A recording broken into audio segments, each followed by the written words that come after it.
Lezike izindaba zo-1KZN TV fundelo samukeliswa Nqulunga ngikubingelele mbukeli nazike ihamba phambili usuku namhlanje. I-IFP Ishaya Amakhala Ngowezemfundo kulungiswa kwemonakalo Olwendle Erichards kanti umhlaziyi uthi abakuleli bathembele ekuhulumeni. Ubuholike be-IFP kulesi sifundazwe sebuyaleleke ungqongqoshe wezemfundo uMbali Fraser ukuthi ke asule ngoba ke uyahluleka ukumelana nezinselelo ezibhekene nezikole njengoba kumanje kunembiko ethi ke kunothisha inhloko abasebenzisa imali yabo ukwenza ke izidingo zesikole. Lokhu ke kuvele kwisithangami sabezindaba besibanjelwe eThekwini. Kulesi sithangami ubuholi be-IFP bukhulume ngezinto ezahlukene ezenzakalayo kulesi sifundazwe kuzona okubalwe inkinga eyidalulwe nayinyunyana yothisha isathu njengoba naso sukena izolo bekade nesithangami sabezindaba la beyiveza khona ukuthi ayineme ngezinto ezenziwa uMnyango Wezemfundo kulandela imasha bayenza ngenyanga edlule bekhalaza ngokuthi isikole azinikeziwe izimali zokwenza isidingo. Njengeqembu lenkatha sibona ukuthi umhlonishwa uFraser MEC kufanele aresign ngoba usekhombisa ehluleke kakhulu, uhlule wancama ukunakekela othisha, ukunakekela izikole nokunakekela abafundi. Njengeqembu lenkatha esifundazwe saZulu-Natal sibona ukuthi akukho okunye ongafanele akwenze. Neqembu lakhe limdeployele lapha uma ngampela libabeka phambili abantu bakwaZulu-Natal kufanele kube yilona elimkhuthazayo ukuthi akasule kulomsebenzi. Izinkinga zaseThekwini nazayisalanga ngaphandle njengoba kuzokhumuleka ukuthi kuleli sonto kuye kwavela imbiko ngabezindaba yokuthi kunemali engango-1.2 billion amarandi ezobuyela emumva komgcini mafakazo lonke njengoba iThekwini lihlulekile ukuyisebenzisa kusanesikhathi. Sithi nje iqembu lenkatha isimo seThekwini sibi, akekho ongakwazi ukuthi isimo sibi kanjani makhulunywa ngendaba yentuthuko lapha eThekwini. Manje umnumzane umhlonishwa uKhawunda kungabe ukuthi asule futhi simneza izinsuku eziyisikhombisa ukuthi asule. Mangenjalo laba beqembu lethu bazofaka emotion yokuthi aphume lapha ekubeni umeya ngoba usehluleke wancama neqembu le-ANC lehluleke lancama ukubhekana nezinkinga lezi ezibhekene neThekwini. uNtuli uphinde wagxeka unobhala we-ANC kulesi sifundazwe ubheka imtolo njengoba kwisithangami sayo lenhlangano osukwini layizolo eveza ukuthi umasipala waseMhlathuze uhlulekile ukukhokhela abasebenzi bawo kusanesikhathi. Siyasola ukuthi umnumzane uMntolo ngishelele ebusuku usevela phuphi i-IFP ngoba uma ubuka ngendlela ngempela emqondweni wakhe engazuthi akusekho okunye akucabangayo ngaphandle kwe-IFP. Asazi ukuthi ke ukusekwa kwe-IFP uma kunenketho lezokuchibiyela njengoba sazi sonke ukuthi kweyinhlanu eyintathu zinwa yiqembu le-IFP. Sibona ukuthi ke kungenzeka ukuthi naku lokho kulethi izigi lezi ezimkhathazayo njengoba ephawula ngokuthi sishade ne-DA ngoba sisaba ukuthi bazowina ngo-2024. Kodwa iqiniso ukuthi lapha eThekwini bashade namaqembu amaningi. Iqiniso lithi lapha eLembeni bashade namaqembu amaningi. Asazi ukuthi bona basaba bani. Ngesonto kuzoba nenkonzo yesikhumbuzo kamsungulelo leqembu umntwana kaphinda ngene ezobanjelwa kwaMashu. Leli qembu lithi wonke amalungiselelo ahamba ngendlela. Kuteboho Sibisi kwezindaba ze-1KZN TV ku-Channel 261 ngiseThekwini. Inkampani ke yakwaloliwe Transnet isiqalile ukulungisa ibhishi Erichards Erichards emva kokucekeleka phansi ke ngenxa yokuphumela ngaphandle kolwandle. Imeya lomasipala uMhlathuze Kulungiswa obeyingxenye yezingxoxo nololiwe mayelana nokulungisa kwaleli bhishi usenxuseke umphakathi ubekezele ubhukudeke kwizindawo ezifanele. Ukuza ngamandla kwamagagasi olwandle Erichards Erichards kushiya leli bhishi kudaleke umonakalo omkhulu kulo. Emva kokuhlangana kwezinhlaka ezahlukene kuloliwe nomasipala uMhlathuze sigcine siphumile isixazululo ngokulungisa kwaleli bhishi. Imeya umasipala uMhlathuze Kulungiswa uthi umphakathi ubambisane nabasebenzayo ulandele nemiyalelo njengoba kusalungiswa nokungase kuthathe izinsuku ezingama-30. Ngibonga kakhulu ku mnumzane umqadi noTransnet team yakhe yonke ngokuthi ba respond to i-request yethu yokuthi bagcine lokho kusivumelwano sethu esikhona phakathi kwabo njengoTransnet kanye nathi njengomkhandlu waseMhlathuze ukuthi basilekelele ngalokho kuthiwa i-dredging noma kumbe ukufakwa kwesihlabathi lapha ukuvikela ibhishi lethu. So ke bakhona ke baqalile umsebenzi bayawenza nginxusa nje ukuthi kube nokubekezelelana ngoba la abasebenza khona la ibhishi elimele khona kungakuhle ukuthi abantu bakithi bazama ukuthi bangabhukudi khona at least isikhathi esingango 30 days badedele uTransnet ukwazi ukuthi wenze wonke ama-operations ofuna ukwenza khona ukuze sisheshe sibone imiphumela yalokho abakwenzayo ukuthi isinikeza khona inilokho esikufunayo. Indawo yokubhukuda ke ikhona elinye side ama-lifeguards akhona on site especially makuseyikhathi zokusebenza kusuke ekseni ngo-7 kuya ku-5 ntambama basuke bekhona bazobakhombisa abaguide ukuthi yiphi indawo edesigned ukuthi bangakwazi ukubhukuda kuyona.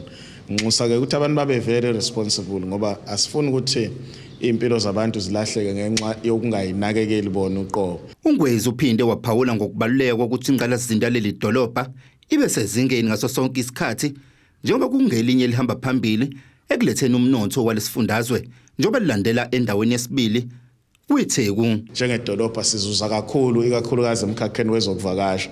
Ngihlale ngisho ukuthi we are a small Durban and very soon ma izinto zethu ningqalasizinda siyinakekela kahle ngendlela umkhandlo wethu okhula ngayo uzol overtake iTheku ngokukhulu ukusheshsha but izinto ezifana lezi zingenza ukuthi sethu kudonsekele emuva. Kanjalo nesikhulu sakwaloliwe singumphathi wechweba siphawulile ngokusebenzisana kwalezi inhlaka ukuqinisekisa ukuthi ulwandle lusesimeni esifanele. We continuously work together to ensure that these memorandum of agreements are actually implemented.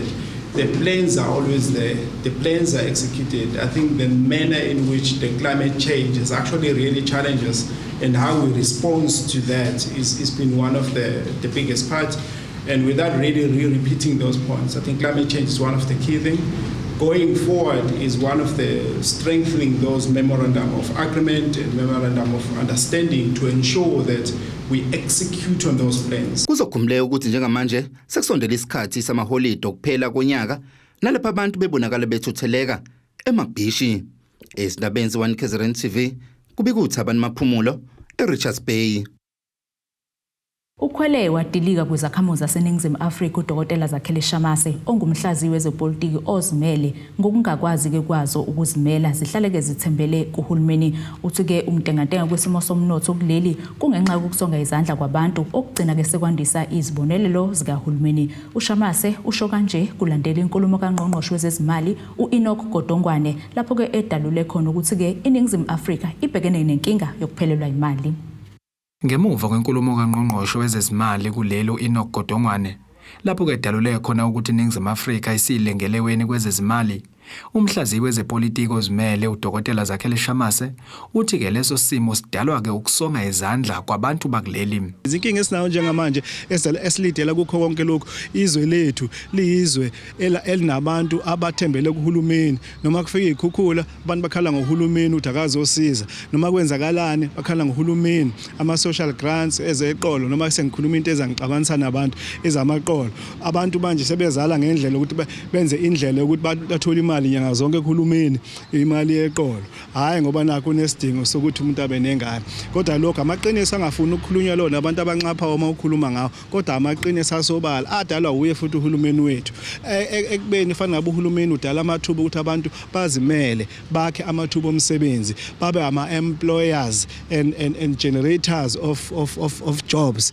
and economy hayi ukuthi uhulumeni njalo kubhekwe yena thina silandele ngemuva manje sesiwumthwalo siyamsinda uhulumeni wethu. UShamase uthi ke nakuba izwe lisenkingeni yezimali kepha-ke kufanele enconywe uGodongwane ngokuhlanza iqiniso lintsha ngoba linjalo engavikeli iqembu elibusayo. Asiqaleni sincome ukuthi ubaba uGodongwane ungqongqoshe lokho akubekayo umbiko wakhe othathwa njengombiko oyiqiniso nongazama ukuvikela iqembu lakhe elibusayo. Asikuncome lokho ukuthi ukwazile ukubeka isimo sezwe ukuthi simiphi njengamanje kodwa futhi ngakolunye ihlangothi kuyashayisana nokusho umongameli ngesikhathi ethi izwe la South Africa lisendleleni eyona masikhuluma ngokukhula kwezomnotho. Kuyashayisana ke manje nokuthi kanti hawu umongameli wakhuluma lokhu uGodongwane wakhuluma lokhu kodwa lokho asikuthathe nje ukuthi phela it's a political game kuyokhethweni ngo2024. Uphethe ke ngokuthi ke ukuphila ngokuboleka izimali kungaba ke nobungozi ezweni laseNingizimu Afrika njengoba lokho kungadala ukuthi lizithole selilawulwa ngamanye amazwe lawo elisuke lethekela kuwo. Lokho kuyingozi ngoba izwe izwe eliphila ngokuboleka likweleta amazwe omhlaba lenza ukuthi kwalona lingakwazi ukuyiphatha noma ngabe ngena iqembu eliphatha elibusa izwe ngokwepolitiki lizongena ngokwevumelwano nangentando yalawo mazwe elwakweletayo amanye amaqembu akubiza nge-white monopoly capital nanokuthi baseva save West ama-Rupes no-Oppenheimer. Ezindabeni ze-1KZN TV kubeka umqondisi Myeni ngisempangeni. Umholi weqembu Independent Alliance uMelisizwe Nhleko usezwakalise kungenami ngokuqhubeka kwezinhlelo zentuthuko ku-Ward 2 kwaDukuza kodwa kubeke kukhona-ke izikhalazo zokuvaleleka komphakathi unganikwa-ke amathuba. Lokhu-ke kwavela ngesikhathi-ke leli qembu linomhlangano umphakathi wokudengeda-ke ngezinselelo ezibhekene nomphakathi kanye-ke namalungiselelo okhetho lukazwelonke oluzoba-ke ngonyaka ozayo. Iqembu Independent Alliance ithi ayineme ngokuthi kube khona iprojekthi yokulungiswa kwesikole esendawo kodwa umphakathi ukhala ngokuthi awukaze waziswe ngayo. Iprojekthi ka-18 million rand, 18.9 million rand yokwakhiwa kwesikole saseDaniel Daniel High School. Project ka-18.9 million umphakathi awazi lutho ngeproject. Now umphakathi kubucela ukuthi ake siwuzamele ukuthi siwuthole kungani le project ngethulo yobona kodwa sekuzwakala sekunosiyelo osekhona engithema ngembuza ukhansela uconfirm sekhona kunabantu abathatha sebeqashiwe engazithi ukhansela baqashe nobani. Leli qembu lisakuyona le project kuphela kukhona nenye yokulungiswa kwebridge kodwa namanje emile nakhona alukho ulwazi abalaziyo ngezathu zokuma kwabo. Nhleko uthi okunye ukukhathazayo ukuqambukela kwenkosi yendawo yabaThembu kulomsebenzi wokulungiswa kwesikole kanti kuvela nezintulo zokuthi inkosi yendawo yabaThembu yanikezwa imali inikezwa umnikazi lo owanikezwa umsebenzi okungazeki ukuthi kwakuyimali yani. Iproject ikhona ngempela ngase ngibuza ke nangemali ekuthiwa inikezwe inkosi ukuthi inkosi inikezwa kanjani imali kwiproject ngoba ayikho imali esuke i-reserved kwiproject. Imali esuke ikhona yokuthi kulungisa isikole sezingane zethu zizofunda khona. Induna ke inkosi iphikile lo mali noma bekhona abantu abathi yakhisho lo mali phambi kwa inkosi induna inkosi yasho ukuthi induna babecele uxhaso lomcimbi akade benawo hayi ukuthi imali ebiyisigwebo njengoba kushiwo before kithini ukuthi inkosi yagweba usonkontileka. So induna ke ithi imali babecele uxhaso as inkosi noma ke isizwe sabaThembu. Ongukhansela wendawo uzichithile izinsolo zembiko yokugwazela kwenkosi yabaThembu wathi imali eyanikwa inkosi kwakuyimali yoxhaso ngoba yayizoba nomcimbi wezintombi. Inkosi mhlambi ukube baqala mhlambi bayiconsulta wayona ngicabanga ukuthi nomholi wa-Independent Alliance sasikade sinomcimbi lapha eDaniel eNyathikazi ukubonga intombi. So iproject lekhona lapha eDaniel inkosi ayikade icela usizo including into transport ukuthi bakwazi ukutransport izingane zisuke ukuhlowahlukana kwamawadi lawa abawaphethe zikwazi emcimbini then umasipala wamxhasa ngenkomo nangokudla nezinye izinto khona ke nokunye ekudinga ukuthi alekelele ngakho einganeni. So okwakhe ukuthi njengobe laphana uyo fundraiser nothi ukuthi uyophazamisa iproject. Kudeboho Sibisi wezindaba ze-1KZN TV ku-Channel 261 ngikwaDukuza. Asike siye itolo sobe siqhubeke nazindaba zethu.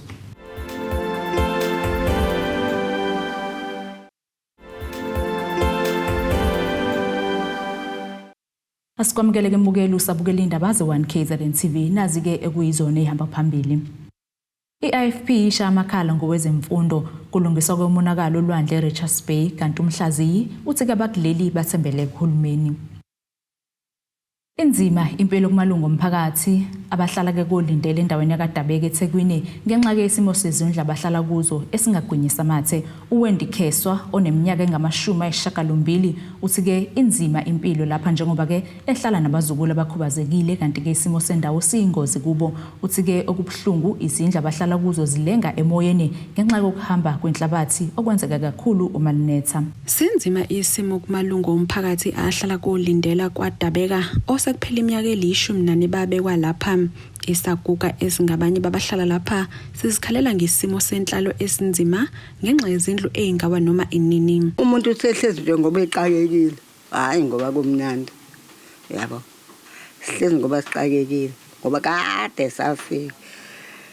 Kuthi angisazi ukuthi sesideminyaka emingaki. Ukuhlupheka kodwa nje okungimele.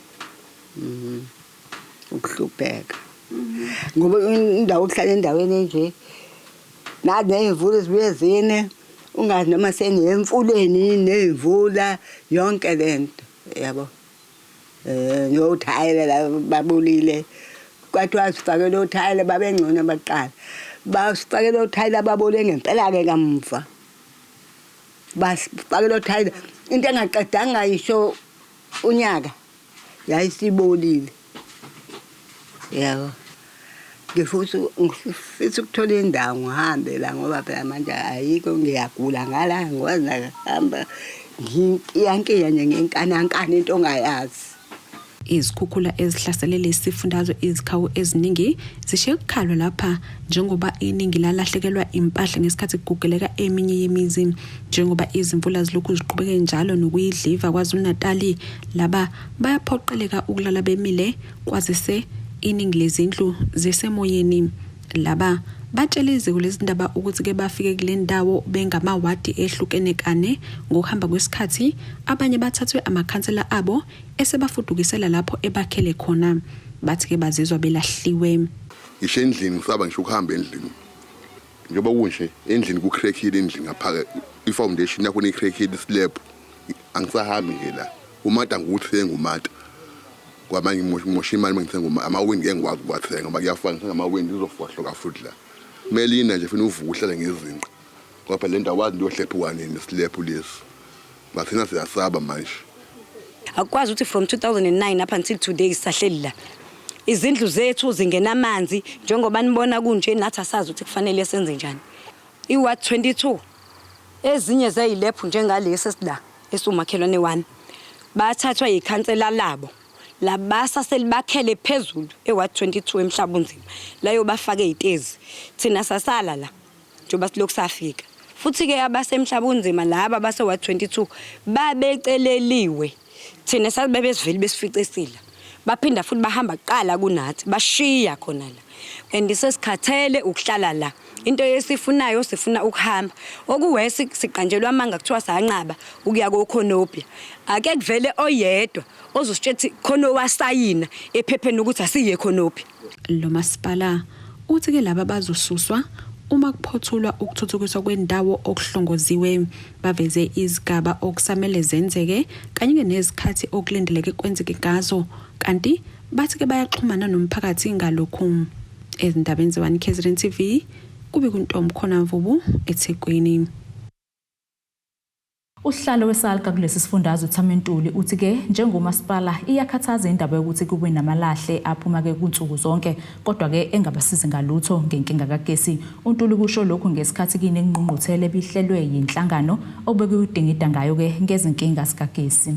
Izinkinga zikagesi esibhekene neNingizimu Afrika yonkana sezenze inhlangano ebhekelela ukusebenza komasipala isalka yabamba ingqungquthela yeinsuku ezimbili ukudingida kabanzi ngamasu okubhekana naso lesimo nokuthi iziphi ezinye izindlela abangakwazi ukuthola ngawo ugesi komasipala. Zozama ukuthi sixoxe ukuthi singenze njani ukuthi sibe namasu okuhlinzeka ugesi ngendlela ehlukile engayi ukuncika kuphela ku-Eskom ngoba ngisho ukuthi iyaphela ilo shading kodwa abantu abadinga ugesi bayanda. Abantu abagcina ke bese enkingeni womasipala ngoba umnotho wendawo uyalimala kakhulu ngenkathi ugesi ungasebenzi. Manje namathuba omsebenzi beswana nobugebengu. Sizozama ukubuka lokho ke sindawonye ukuthi konje singaqhama kanjani nexazululo nanokuthi obani abanye singabasondeza ukuze basilekelele ukulwa lempi lena yamandla kagesi.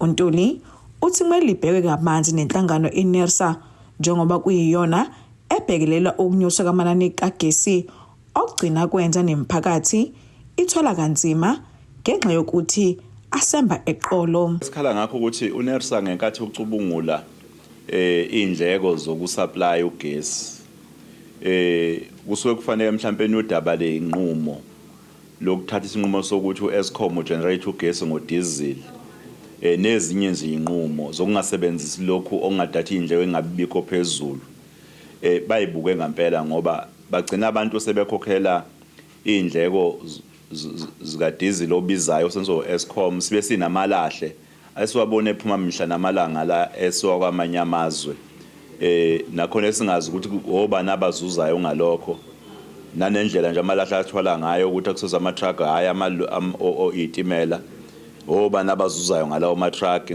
okuyiyona mbuzo emkhulu edala ukuthi sisale nayo sibe sicindezelekile thina njengomasipala. Ephendula umbuzo wabezindaba ngezinhlelo zokucinya kagesi obaka Eskom kulesi sifundazwe usibona banawo amandla okudalula ukuthi ingabe ugesi uzocina ngaziphi isikhathi kepha lokho kuba udaba lika Eskom kuze lonke bono kwabo ukuthola umyalelo. I'm a very technical person, I'm an engineer, so we work by the numbers. We do see the load at national control, and that's what determines whether we go into load shedding or not. So any other allegations, unfortunately, from a non-technical perspective, I can't comment about. But technically, I can tell you that load shedding is called when it's needed, and it's forecasted by national control based on history and based on trending, and that's how we know when we are load shedding. Ngotebogo Sibisi, wazindaba ze1KZN TV, kuJanet 261, ngiseThekwini. Iphini lemeya kumasipala umsinga uThenjiwe Mbatha unxuse kumphakathi wakuward 16 kubahulazi ukuba ke uphathisa kwesikhali zamantungu umsebenzi wenziwa ngumasipala lokhu ke kuza emva kokuphenduka kwesoyilo ukwakhelwa ke lomphakathi ihholo osuhlaleke iminyaka eminingi ubambela ke imhlangano ngaphansi kwehlahla. Umasipala umsinga uphenduliso lokwakhela umphakathi wakward 16 ihholo iphini lika Meya uThenjiwe Mbatha uveza ukuba leli ihholo lizokwakhiwa izinyanga ezimbili. Cha namhlanje sila esizweni samaqhamu kubahulazi la sothula khona ingqalazinda eyihholo leli ihholo esithula namhlanje lingaphansi kaKhansela baMasimula lizothatha u290,000 rand ukuthi lakhiwe lizokwakhiwa enyangeni ezimbili nje ukusuka ngomsombuluko shuthi ngoba kumhla ka6 liyophela ngomhla ka6 futhi kaJanuary lobe seliphelile umuntu ke angakunxusa kakhulu umphakathi ukuthi uphathe kahle ihholo lawo ngoba kungelawa kulonele eKhansela futhi akulonele kaMasipala bengayikhipha icapha bengawakhipha amafastera bengawabulali futhi lihlale nje ihholo lisesimene sikahle bethuse nezimpahla uma ngabe isondela kulona lingagcwali ukungcola kwezilwane. Uphinde waveza ukuba bakhona abazocosha ithuba lomsebenzi. Khona bayisithupha bazocosha ithuba la kusonkontileka ngesikhathi umsebenzi uqhubeka bazobekwazi ukuthi bemlekelele nabo labo sibathatha njengokuthi silethile impela iservice delivery part kwabantu ngenxa ukuthi bakhona bazocosha amathuba omsebenzi bekwazi ukugcina idingo zabo ikaKhisimusi njengoba sazi ukuthi sekusondela inyanga enkulu kaKhisimusi nedinga imali ke futhi kakhulu.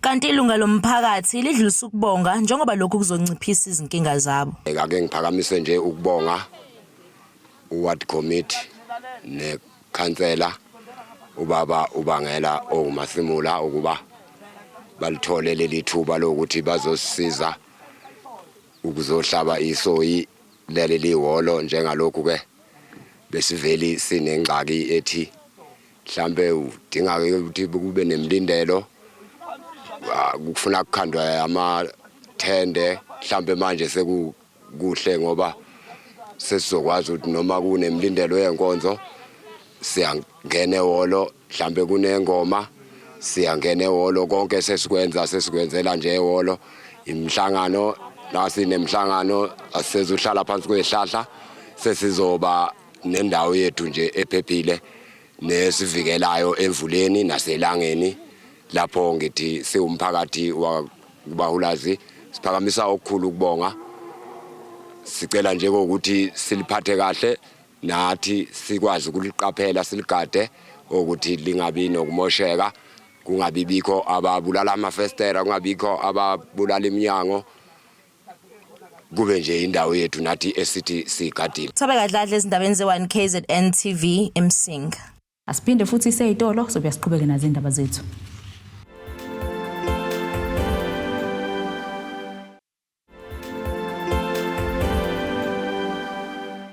Asiphinde ke sikwamukele mbukeli usabukela indaba ze-1KZN TV nazi ke besithi izona ehamba phambili. I-AFP Ishaya Amakhala Ngowezemfundo kulungiswa kwemonakalo Olwendle Erichards kanti umhlaziyi uthi ke abakuleli bathembele kuhulumeni. Ake sibheke ke engosini yezomnotho.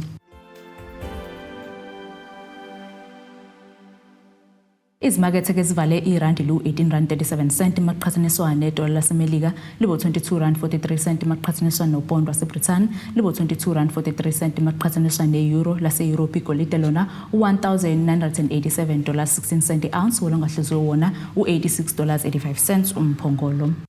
Ake sibheke ke engosini yezemidlalo. Umgadlo Kaizer Chiefs Uranga Chivaviru ngomunye kwabadlali abaqokiwe kowezindondo yabadlali ngaphansi kweCAF kanti ke ihambisane nabadlali ababili neMamelodi Sundowns okungorowan Williams kanye noPeter Shalulile kuzokhumuleka ukuthi ke lo mgadli ubegijima kuMarumo Gallants ngaphambilini lapho ke elishayeleke amagoli amaningi kumqhudelwano weCAF Confederations Cup njengoba ke lize laphuma kuwandulela owamanqamu. Nasikisimo sezulu esingalindeleka.